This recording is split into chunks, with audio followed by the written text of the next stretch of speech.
Relations. And I'm also an attorney. We are a full service agency. This is Nikki Unslav. She is one of our case managers. And she also is a former surrogate. So we're going to talk to you today. We're going to start by telling you some of the things that our parents have said about our agency.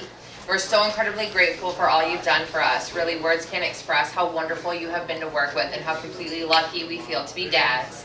We always thought of the surrogacy process as a leap of faith, a process about relationships, medical technology, and chance, where so much can go wrong.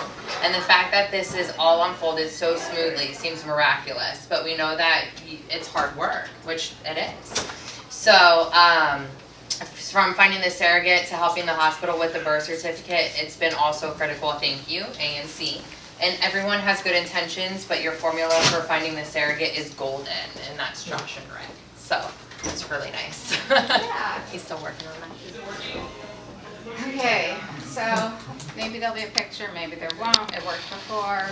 Sorry, technology's great when it works, but in the It's not working.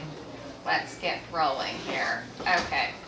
So, like I said, Nikki was a surrogate before we were able to hire her as one of our case managers. You will be matched. You would be, once you find get a match, you're going to move from our surrogate matching team to having a case manager assigned to you who'll be your primary point of contact.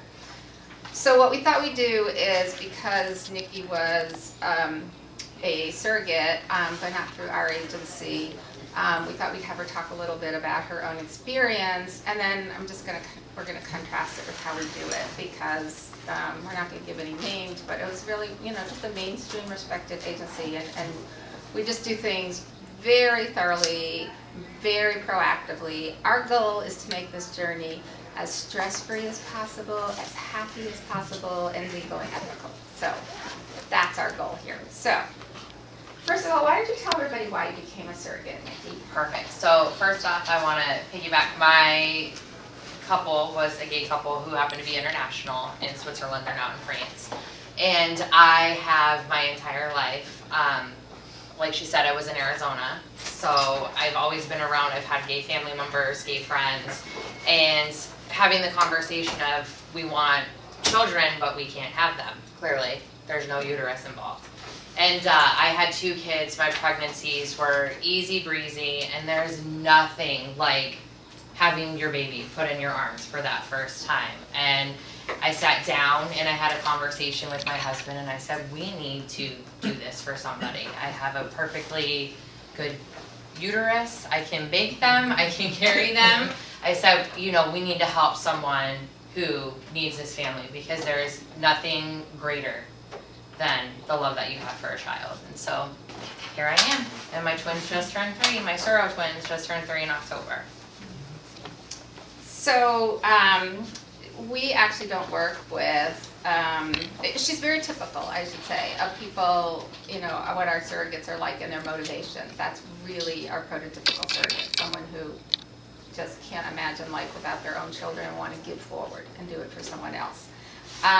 We don't work with Arizona surrogates, because when you look at that map that I talked about, it's a yellow light map, and so even though you can get a parentage order, it's supposed to be up there, it is a yellow because even though you can get a parentage order, the surrogacy contracts are unenforceable, and I'm still on the birth certificate, and it's been 3 years. Obviously, if there are 2 of you, we want you guys to be on the birth certificate, so we don't mess around in states where we can't fully protect your rights. So we would never match you to a surrogate in Arizona.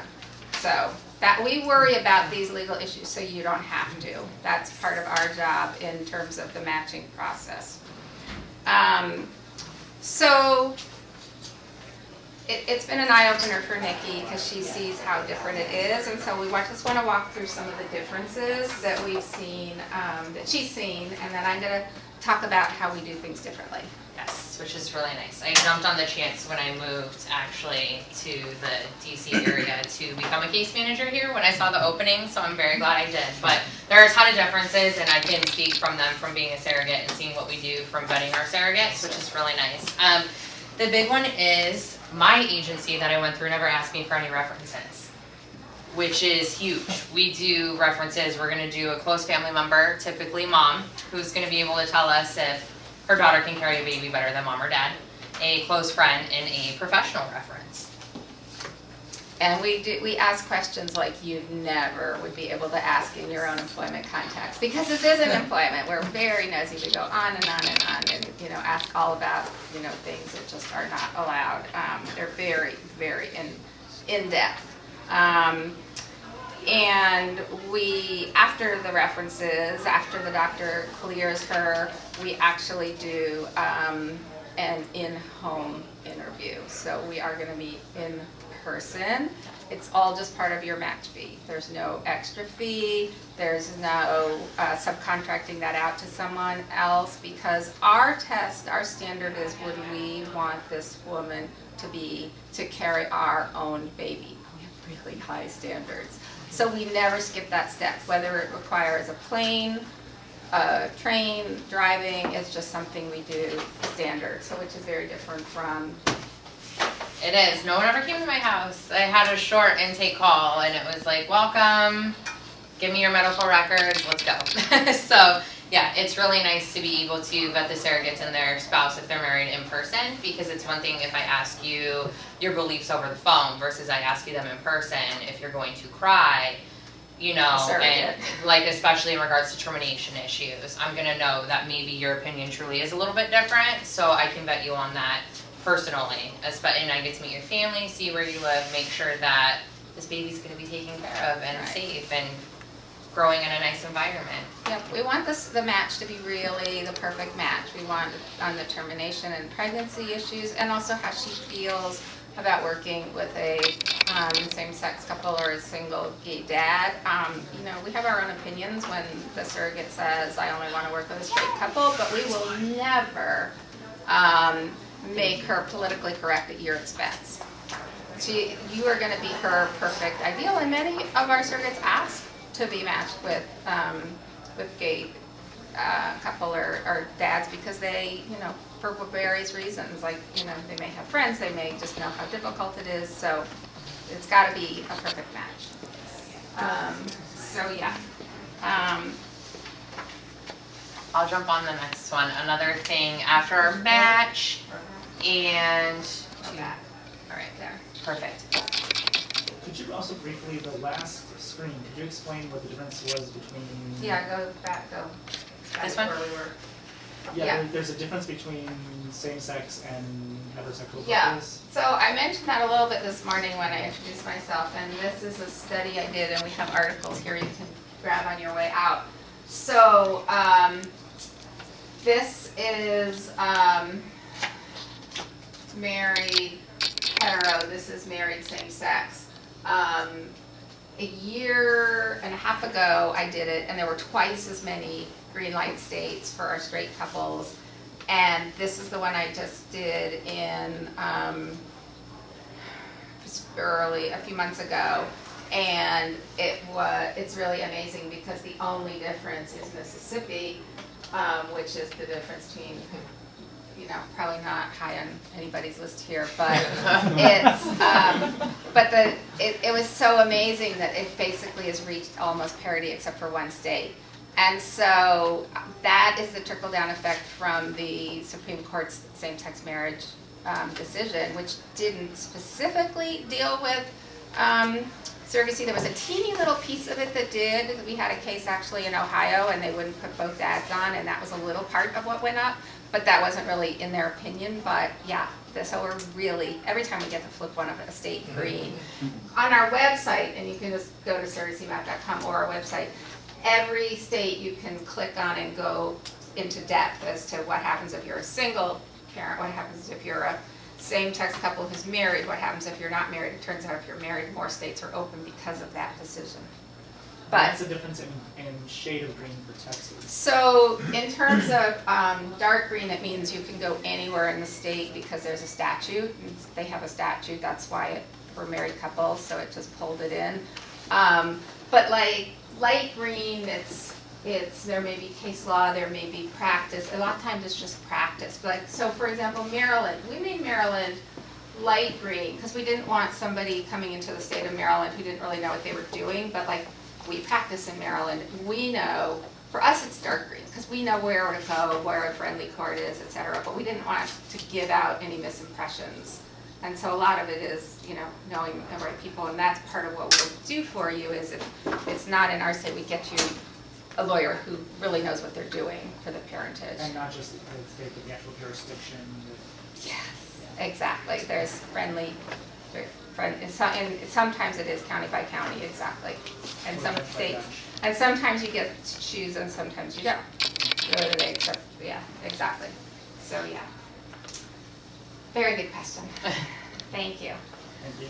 Sure. The good thing is, as a case manager, and when we find surrogates, we worry about this for you. Yes, it's part of our So. due diligence ahead of Yes. time, so find somebody for you. Particularly if you are, I don't know how many of you live in New York, but New York is not a good state. Surrogacy is against public policy, so we're going to use the state for the surrogates found. So we won't even introduce you to somebody who's not in a good state. So what we'll do is we'll find you someone, and then we're going to have a match meeting. Well, what happened in your match meeting? They said, here's everybody's Skype addresses, good luck. Yeah, and Talk that's, about awkward. and that I'm like, hi. that is not atypical. And Yes. what we do is so different.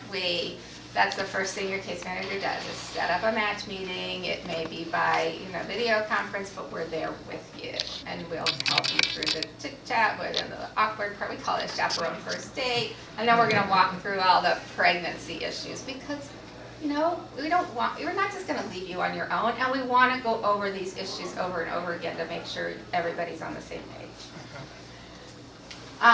Did you meet with a psychologist? Nope. They emailed me what's called an MMPI, which is a personality test to essentially make sure you can emotionally handle surrogacy. They emailed it to me, and I emailed it back to the intake person at the agency I went through, and I don't know where it went from there. I guess I passed. So Yes, never met with a psychologist. So best practices is that the surrogate gets screened, has an actual meeting with the psychologist, and in addition to taking this test, which is supposed to be supervised, and then you aren't screened to be parents, but you have a consultation just to talk about the fact that you're using a surrogate and you're using a donor, and then there'll be a joint meeting with all of you together to talk about the issues, to talk about communication. So obviously all those parts didn't happen. And then everybody has their own attorney, but Mine was in New Jersey. even I though lived in she Arizona. lived in Arizona, and Arizona law applied, Yes. so I don't really get how that happened. Went over my contract over the phone. So, Needless to say, I was a little naive when I started working here. I was but like, oh. yeah. So if we make a match for you, let's say, in whatever, Pennsylvania, Maine, whatever, we're gonna, if the surrogate knows who she wants to use, that's fine. Otherwise, we'll give her some recommendations, but we would then give her recommendations in Maine. And we know sort of the lawyers that we think are good. We want the best lawyer possible for her. She needs her own representation, and so that's what we would do. And then we're going to have lots of support. A happy womb makes for a happy baby, so we want to support her, but you as the intended parents are our client, so we're going to give you lots of support as well. And I didn't have that. We'll kind of jump in because I know we're getting short here, but I went into preterm labor at 31 weeks. Had my twins at 32 weeks. My intended parents, my fathers, were international, so they unfortunately missed the birth. Called my case manager and said, today is the day. And I said, what do I do? She goes, you need to make all the decisions for the babies until the dads get there. My husband lost his mind, needless to say, but all decisions were on me in regards to if anything, let's say they pulled them out, they needed surgery, I didn't know what was going to happen. It was all on me because my guys were on a flight they had to come from France, which is terrifying. It took about 18 hours for them to get there. So in regards to donor breast milk, that was my decision. Cord blood banking was my decision. They both ended up in the NICU, my decision.